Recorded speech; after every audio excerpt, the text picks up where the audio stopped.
First at 4, breaking news from President Biden, why the countdown to the 4th of July is becoming even more important. We'll talk about his new vaccine goals.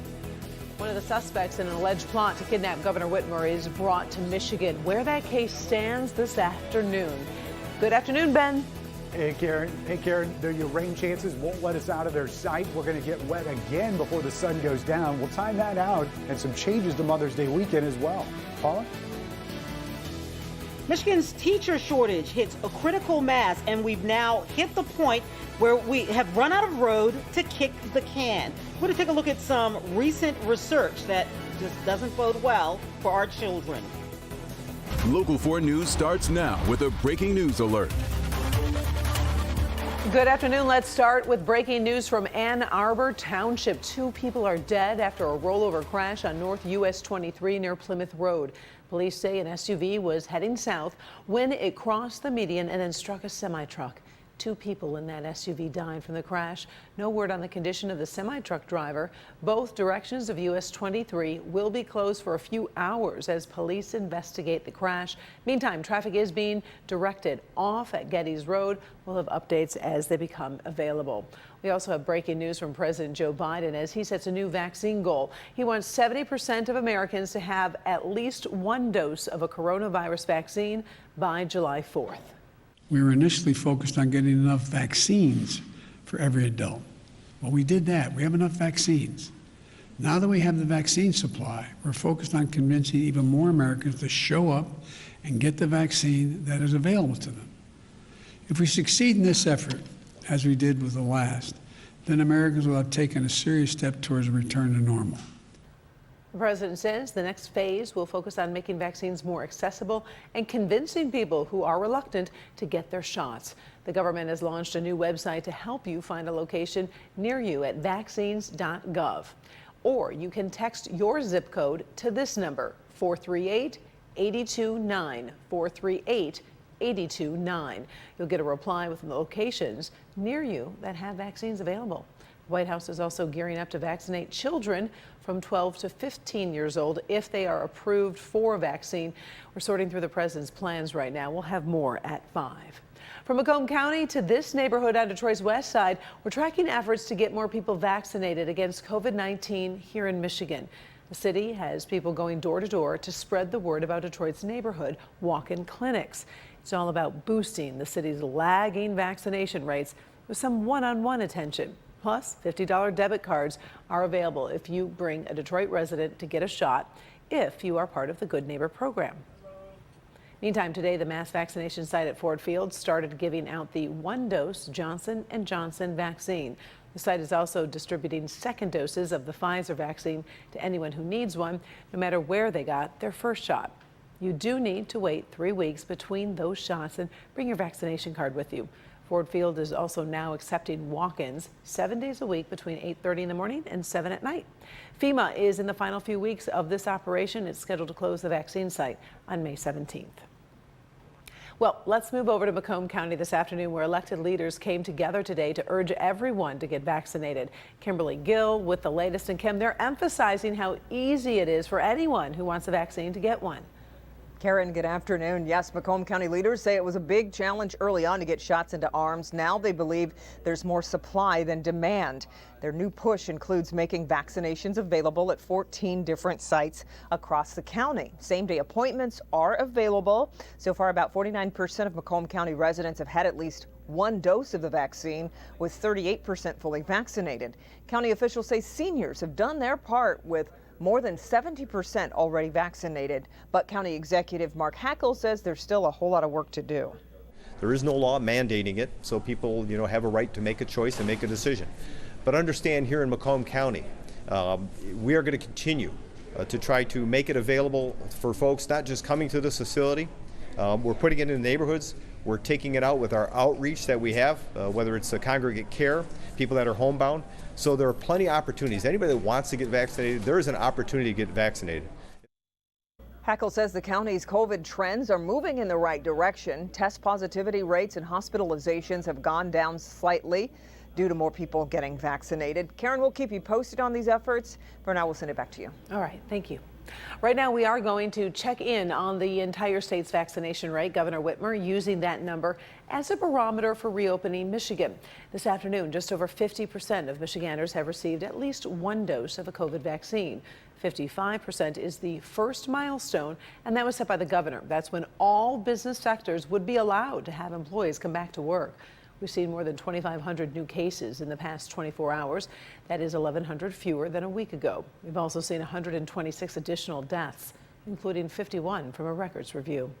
As the president mentioned earlier, many sources are reporting the FDA could be close to approving Pfizer's vaccines for children 12 to 15 years old. New at 5, Dr. McGeorge is going to take a look at where that pending decision stands right now. In other news, a death investigation continues in Dearborn Heights after an elderly woman is found dead. Officers made that discovery this morning at her home on Party Street near Van Born Road and Telegraph. Investigators say the woman was found unresponsive. First responders tried life-saving measures, but she didn't make it. One person has been taken into custody. Police are expected to release more information a little bit later. We'll keep you updated.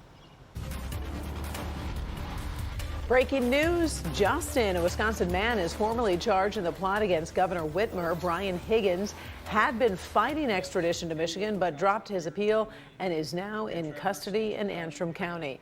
The 52-year-old faced a judge this afternoon over Zoom. The judge ruled that he is allowed to leave Michigan, but he's required to wear a GPS tether and post bond. He was given a 10% bond of $100,000. He's due back in court on May 12th.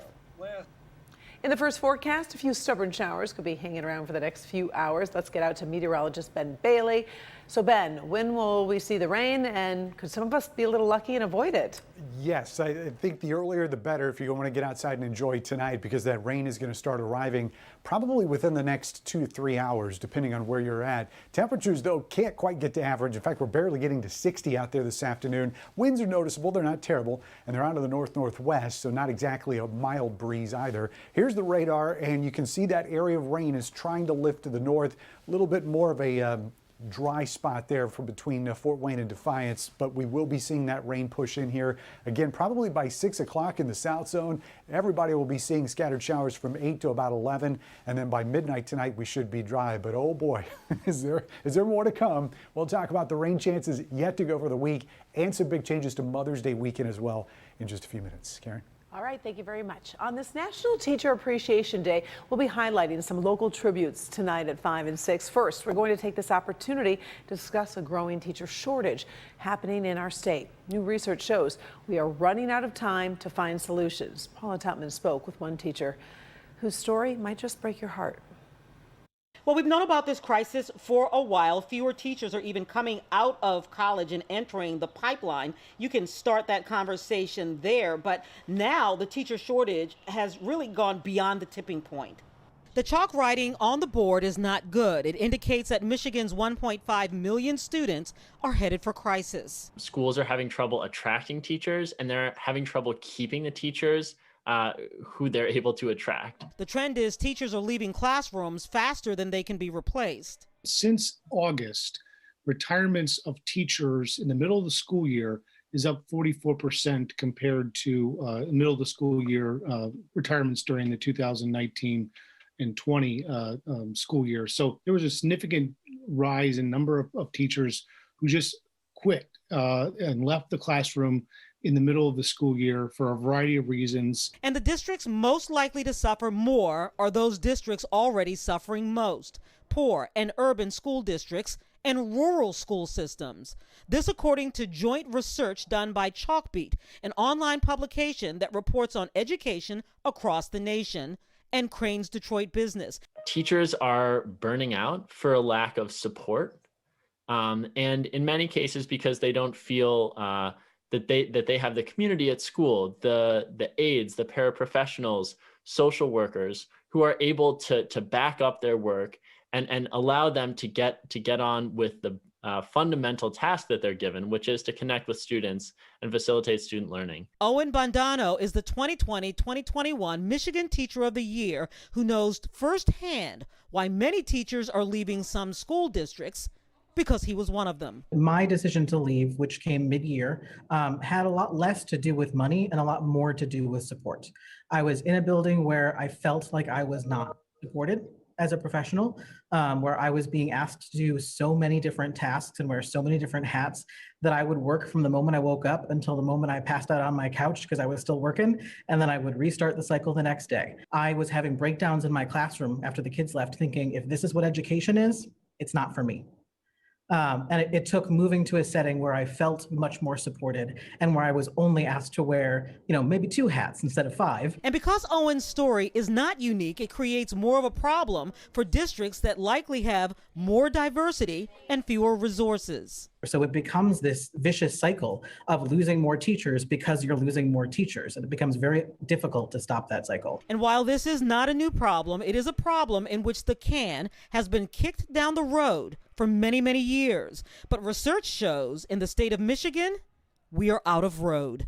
Paula Tutman, Local 4.